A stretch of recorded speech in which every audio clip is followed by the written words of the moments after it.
দেখুন যেটা আপনি ভালোবেসে যেটা ডাকবেন, আপনি যেটা ডেকে খুশি হবেন, আমি সাড়া দেবো সেই ডাকি আপনার। এক কথা উত্তর দেবো, খিদে লেগেছে, বেশি কথা বলবো না।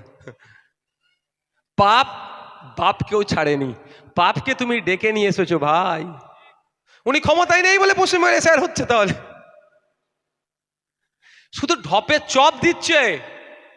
ওনার ঢপের চপ যে খাবে, এমনি চপ খেলে যতটা না গ্যাস পেটের সমস্যা হবে, আর উনার ঢপের চপ খেলে সারা মাথা থেকে পায়ের নখ পর্যন্ত সমস্যা হবে। ঢপের চপ তো বলেছিল কি ডবল ডবল চাকরি, ঢপের চপ। এখন চাকরি হারারা আজকে বৈধভাবে যারা চাকরি পেয়েছে তাদের চাকরি বাতিল হয়ে গেল। আজকে মাদ্রাসা SLST নিয়োগ নাই, 2013 সালে নোটিফিকেশন, 2023 নোটিফিকেশন।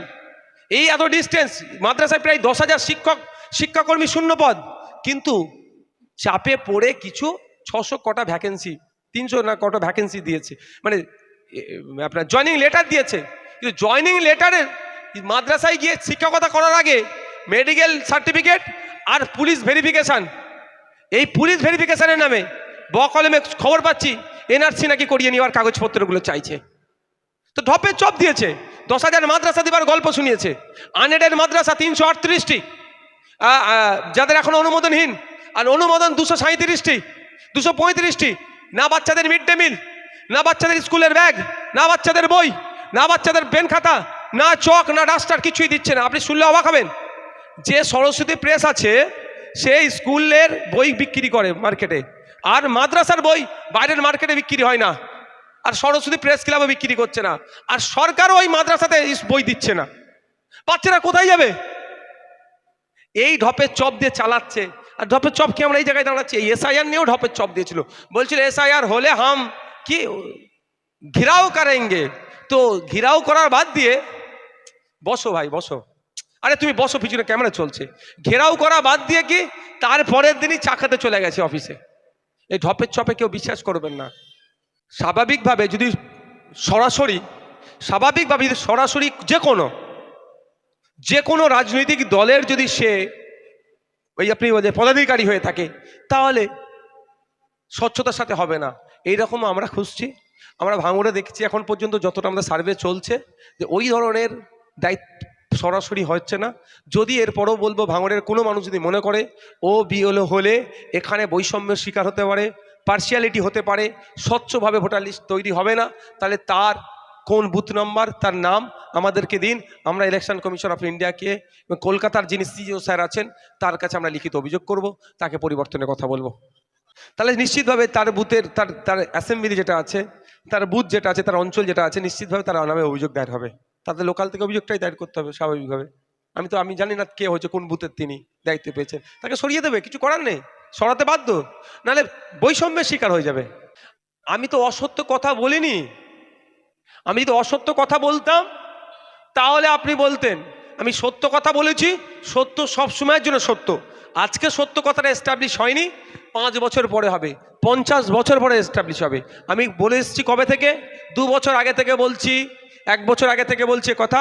1 বছর পরে তার দলের লোকেরাই আমার কথাটাকে সত্য প্রমাণ করলো। তাহলে সবসময় আমাদেরকে সত্য কথা বলতে হবে, সঠিক পথে থাকতে হবে। প্রথম কথা, আমি ভয়ের কারণ নেই বলিনি, আমি বলেছি আতঙ্কিত হবেন না। আমি কি বলেছি? SIR নিয়ে অহেতুক অযথা আতঙ্কিত হবেন না। দ্বিতীয় কথা হচ্ছে, আপনি যেটা বলছেন যে সংখ্যালঘু সম্প্রদায়ের মুসলিমরা আতঙ্কিত, তাদের বৈধ কাগজপত্র থাকার পরেও নাকি তাদেরকে হ্যারাসমেন্ট করবে। দুটো বিষয় বলছি। এই যে কথাটা ছড়াচ্ছে কারা? সবাই তারা তৃণমূল আর বিজেপি ভয় দেখাচ্ছে। তাহলে বাইনারি পলিটিক্স তৈরি করার জন্য কথা ছড়াচ্ছে। আমার কাছে কাগজ আছে, আমি বুক ঠুকে বলবো আমি কাগজ জমা দেবো, রিসিভ নেব। তারপরেও যদি আমার নাম লিস্টে না আসে, আমি অভিযোগ দায়ের করব। অভিযোগ জমা করার সময় দিচ্ছে, আমি ফিজিক্যালি অ্যাপিয়ার হয়ে সেটাকে সমাধান করব। এরপরেও যদি বলছি, শুধু আমি একথা বল জোর গলায় বলে যাচ্ছি, কোনো তৃণমূলের কর্মী, তৃণমূলের নেতা, তৃণমূলের পদাধিকারী বৈধ কাগজপত্র থাকার পরেও তাকে যদি অবৈধ ঘোষণা করা হয়, তার জন্য ISF নওশাদ সিদ্দিকী আইনি লড়াই লড়বে। সাধারণ মানুষের জন্য তো লড়বই। মানুষ চাইলে জিতবে। যদি মানুষ চাইলে জিতার যদি ওদের জায়গায় থাকে, তাহলে আমাদের নেতাদের নামে মিথ্যা মামলা দিচ্ছে কেন? বুদ্ধকলের গল্প শোনাচ্ছে কেন? খেতে ফলাবো না, খামারে ফলাবো, এই গল্প শোনাচ্ছে। ওরা আতঙ্কিত হয়ে গেছে, ওরা ভয় পেয়েছে। মানুষ দেখছে যে 2021 থেকে 2026 মানুষ সজাগ সতর্ক হয়েছে, আরো বেশি ভোটে মানুষ ওদেরকে হারাবে। ওদেরকে পরাজিত করার জন্য ওদের দলের যারা সমর্থক তারাও ওদেরকে নিয়ে অতিষ্ঠ।